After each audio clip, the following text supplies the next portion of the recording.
हाय everyone, नमस्ते, welcome back to my channel. I am Agrima, first year MBBS student. I hope आप सभी लोग बहुत अच्छे होंगे। तो जैसे कि अब नीट के लिए सिर्फ और सिर्फ एक हफ्ता बाकी है।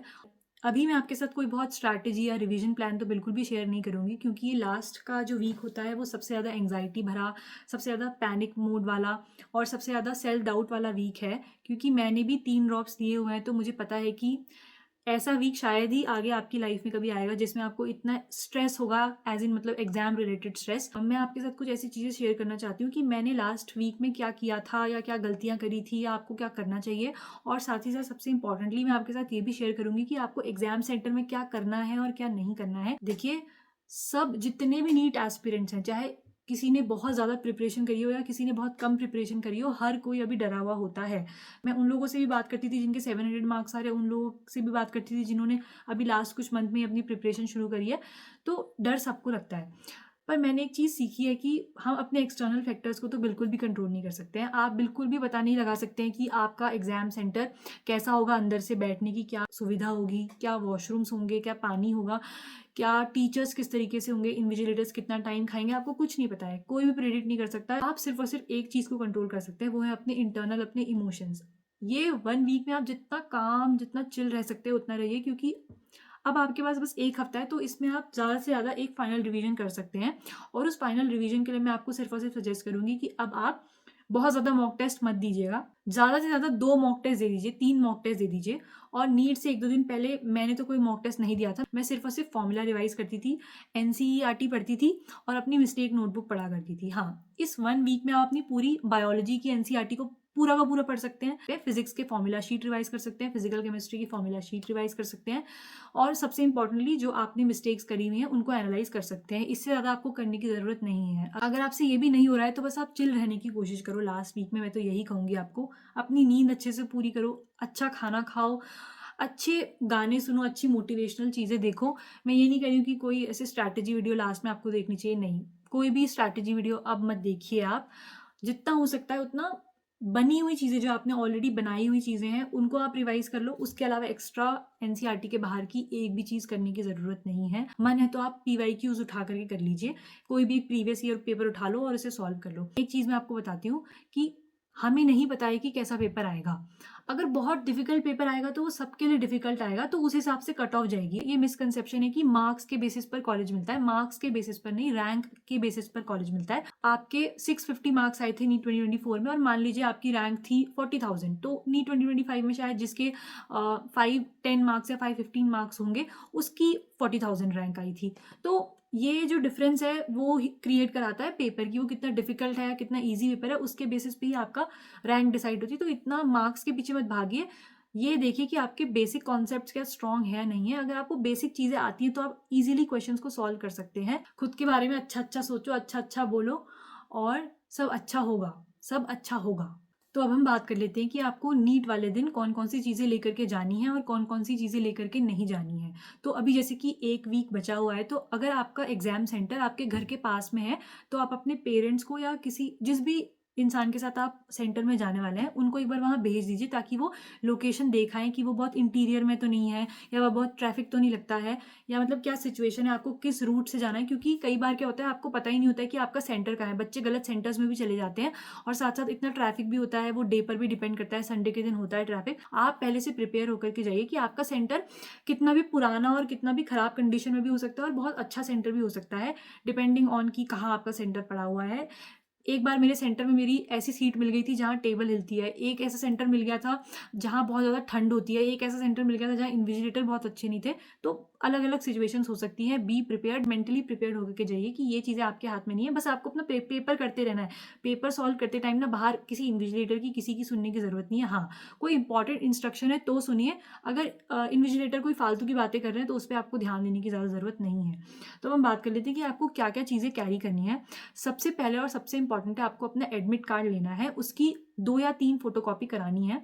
और जो भी आप ये डॉक्यूमेंट्स लेकर के जा रहे हैं, उनको एक फ़ोल्डर में लेकर के जाइएगा, ऐसे फ़ोल्ड करके मत ले जाइएगा क्योंकि वहाँ बहुत टाइम लगता है और आपका बारकोड होता है उस एडमिट कार्ड में, अगर वो ख़राब हो गया तो स्कैन नहीं हो पाएगा, आपको वो लेकर के जाना है। दूसरा, आपको अपनी पासपोर्ट साइज़ फ़ोटोज़ ले जानी है और पोस्ट कार्ड साइज़ फ़ोटो भी लेकर के जाइएगा। तो 3 से 4 पासपोर्ट साइज़ और 2 बड़ी पोस्ट कार्ड फ़ोटोज़ भी आप लेकर के जाइएगा। एक अपना आईडी प्रूफ़ लेकर के जाइएगा, जैसे कि आधार कार्ड या पैन कार्ड जो भी आपके पास है वो लेकर के जाइएगा। उसके बाद आप अपनी ट्रांसपेरेंट वाटर बॉटल लेकर के जा सकते हैं। मेक श्योर कि आपकी अगर कोई बिसलेरी या किसी ब्रांड की बॉटल है तो उसका छिट निकाल दीजिएगा। मेरे 2025 वाले सेंटर में वाटर बॉटल ले जाना अलाउड नहीं था, तो अगर आपको बहुत ज़्यादा पानी की प्यास लगती है तो आप अपने सेंटर के अंदर जाके टीचर को बोल दीजिएगा कि मुझे पानी की ज़रूरत है। बोलने में झिझकिएगा मत। ये टीचर का एग्ज़ाम नहीं है, आपका एग्ज़ाम है, आपका फ्यूचर डिसाइड होगा, टीचर का नहीं होगा। तो जजमेंट का आपको ज़्यादा फ़र्क नहीं पड़ना चाहिए। और कपड़े मेरे हिसाब से आपको बहुत लाइट कलर के, जैसे वाइट और ज़्यादा प्रिंटेड टी-शर्ट्स मत पहनिएगा और स्लीपर्स पहन के जाइएगा, खुले फुटवियर पहन के जाइएगा।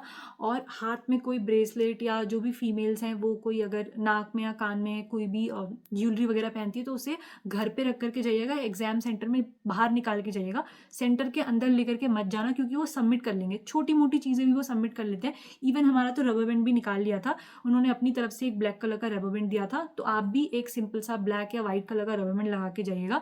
और जैसे कि मैंने बताया, अपनी ज्वेलरी को घर पे रखिएगा क्योंकि वो लोग बाहर रख देते हैं आपका सामान और वो खो भी सकता है।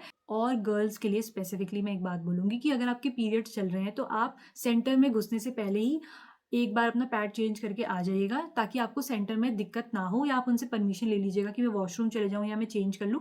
बट एग्ज़ाम सेंटर के बीच में वो आपको ये सब चेंज नहीं करने देंगे, इसीलिए आपको तैयार होकर के जाना है। और अगर आपको स्टेनिंग की प्रॉब्लम है तो डार्क लोअर आप पहन के जा सकते हैं। हमारे सेंटर में तो बहुत ठंडा था क्योंकि मैं अल्मोड़ा में मेरा सेंटर पड़ा था, उस दिन वहाँ बारिश हो गई थी, पर हम कुछ नहीं कर सकते थे, तो मुझे ठंड में ही पेपर लिखना पड़ा था। तो कभी-कभी कुछ फैक्टर्स हमारे हाथ में नहीं हो सकते हैं। मेबी आपका पंखा भी जो है वो ढंग से नहीं चल रहा होगा और वो रूम में बहुत गर्मी हो रही होगी, मेबी उसमें लाइट ढंग से नहीं होगी। तो ये सब चीज़ें आपको इन्विजिलेटर से एक बार बोल देनी है और वो अगर कुछ नहीं कर रहे हैं तो फिर आप कुछ नहीं कर सकते।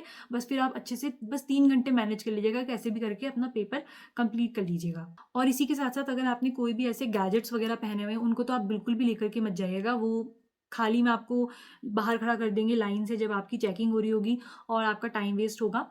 और एक और चीज़ है, अगर आपकी लाइन बहुत लंबी लग रही है या फिर आपका बहुत टाइम वेस्ट हो रहा है तो पैनिक मत करिएगा, क्योंकि आपका पेपर उसी टाइम पे शुरू होगा। कभी-कभी हो जाता है किसी-किसी सेंटर में कि पेपर लेट शुरू होता है, तो आप उनसे रिक्वेस्ट करिएगा अगर आपका पेपर लेट शुरू हो तो लेट ख़त्म भी हो, मतलब आपको 3 घंटे का टाइम तो मिलना ही चाहिए। और आपको ये बात भी पता होनी चाहिए कि इन्विजिलेटर्स लेते हैं टाइम, आपका 15 मिनट्स ईज़िली। इन्विजिलेटर अलग-अलग टाइम पे आपको साइन करवाने आते हैं, कभी आपकी फ़ोटो लेते हैं, तो आपको पता होना चाहिए कि इन्विजिलेटर वाला टाइम भी वेस्ट होता है। तो अब हम डिस्कस कर लेते हैं कि आपको क्या नहीं लेकर के जाना है। जब आप अपने सेंटर के लिए निकलेंगे, तो आप सेंटर में 1 घंटा पहले तो एटलीस्ट 1 घंटा पहले तो आपको पहुँच जाना है सेंटर में।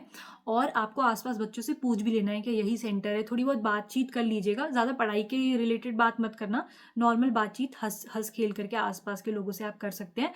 और एग्ज़ाम सेंटर के बाहर जैसा-जैसा आपके इन्विजिलेटर्स या बाहर खड़े हुए गार्ड्स वगैरह, वो जो भी बोलते हैं उनकी सुन लीजिएगा क्योंकि वो नहीं मानते हैं जनरली। आप अपना पॉइंट रख लीजिएगा, अगर वो बहस करते हैं तो वो फिर टाइम वेस्ट करेंगे। आप चुपचाप उनकी बात, अगर वो कह रहे हैं कि आप वाटर बॉटल बाहर रख दीजिए, ये बाहर रख दीजिए, तो आप रख दीजिएगा। नेक्स्ट चीज़ है कि आप खाना थोड़ा लाइट खाना खा कर के ही जाइएगा, बट खाना खा के ज़रूर जाइएगा क्योंकि आपको सुबह से शाम तक मतलब 5-6 ही बज जाते हैं पेपर देते-देते, वापस आते-आते। और साथ-साथ घर से निकलते टाइम कोई भी ऐसा टॉपिक मत पढ़ना जो आपका वीक है या फिर जिसमें आप बहुत ज़्यादा पैनिक करते हैं, जिसको देख कर के आपका पूरा पेपर खराब हो जाएगा। क्या पता जो आपका वीक टॉपिक है वो पेपर में ना आए, तो इतना पैनिक करने की ज़रूरत नहीं है। ये समझो कि मुझे सब आता है, चाहे आए ना आए वो तो आप पेपर में देख लीजिएगा, बट पेपर से पहले अपना कॉन्फिडेंस बिल्कुल भी मत लूज़ करना, क्योंकि ये बात बिल्कुल सच है कि एक बहुत ही ज़्यादा नॉलेजेबल बंदा अगर कॉन्फिडेंट नहीं है तो वो कंफ्यूज्ड ही रहेगा पेपर सॉल्व करते टाइम। बट अगर आपको बेसिक नॉलेज है और आप खुद पर कॉन्फिडेंट हैं तो आप पेपर को अच्छे तरीके से सॉल्व कर लेंगे। एक और चीज़ है जो आपको नहीं करनी है कि पेपर सॉल्व करते टाइम आसपास बच्चों को बिल्कुल मत देखिएगा कि वो क्या कर रहे हैं। कुछ बच्चे खाली ओएमआर भर रहे होते हैं, ये नहीं कि अगर कोई जल्दी-जल्दी पूरी ओएमआर भर ली है, किसी की ओएमआर आपको पूरी-पूरी फील्ड दिख रही है, तो इसका मतलब ये नहीं कि उसने सब कुछ कर लिया है। और किसी से आस-पास बहुत ज़्यादा बात मत करिएगा, जितना हो सके शांत रहिएगा। पेपर शुरू होने से पहले मेडिटेट करिएगा और कोई भी नई चीज़ मत ट्राई करिएगा नीट वाले दिन।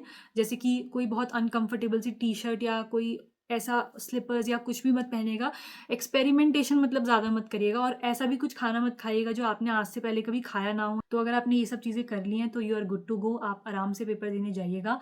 मेरी तरफ से आप सभी को ऑल द बेस्ट। बस खुद पर आपको भरोसा रखना है क्योंकि अब कोई कुछ नहीं कर सकता है। जो भी करना है वो आपको करना है, पेपर आपको देना है, काम आपको रहना है, रिजल्ट भी आपका ही आएगा, है ना? सबसे ज़्यादा खुशी भी आपको ही होगी, दुःख भी आपको ही होगा। तो इसीलिए खुद का ध्यान रखना ज़्यादा ज़रूरी है। तो जितने भी नीट 2026 एस्पिरेंट्स हैं, मैं बस उन लोगों को एक ही बात बोलना चाहूँगी कि आप सभी लोगों ने अपना बेस्ट दिया है, 100% दिया है। बस एग्ज़ाम वाले दिन भी अपना 100% देना है, खुद पर भरोसा करना है। और मैं आपको एक बात बताती हूँ कि ये हमेशा एक डिबेट रहेगी कि क्या एमबीबीएस वर्थ इट है या नहीं है। ये सबके अपने-अपने ओपिनियंस होंगे।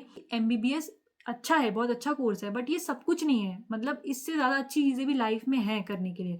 पढ़ाई के अलावा भी बहुत सारी चीज़ें हैं। मतलब ज़रूरी नहीं है कि आपको डॉक्टर बन के ही आप खुश रह पाएँगे या फिर इंजीनियर बन कर के ही खुश रह पाएँगे। अगर आपका कोई अपना पैशन है जिसे आप फ़ॉलो करना चाहते हैं तो उसे आप अपने एग्ज़ाम के बाद भी कंटिन्यू करिएगा, चाहे रिज़ल्ट जैसा भी आए। जितना आप लाइफ़ में नई-नई चीज़ें ट्राई करेंगे, मुझे लगता है उतनी ज़्यादा लाइफ़ इंटरेस्टिंग बनेगी, नहीं तो सब कुछ बहुत बोरिंग हो जाएगा। और जो भी रिज़ल्ट रहेगा, मैं तो हमेशा ही बिलीव करती हूँ कि आप लोगों ने अपना पूरा दिया होगा, क्योंकि मैंने भी अब लास्ट 2 ड्रॉप्स में भी काफ़ी कुछ मेहनत करी थी। बट जिसको जो भी मिलता है वो अपने टाइम पर ही मिलता है, ना उससे पहले मिलता है, ना उससे लेट में मिलता है। तो once again all the best सभी लोगों को, सब कुछ बहुत अच्छा होगा। आई होप इस वीडियो से आपको हेल्प हुई होगी। अगर आपको कोई भी डाउट है या कोई भी पॉइंट मैंने मिस कर दिया है कि क्या करना है, क्या नहीं करना है एग्ज़ाम सेंटर में, तो आप मुझे कमेंट सेक्शन में लिख सकते हैं। Thank you so much for watching. Best wishes. Bye.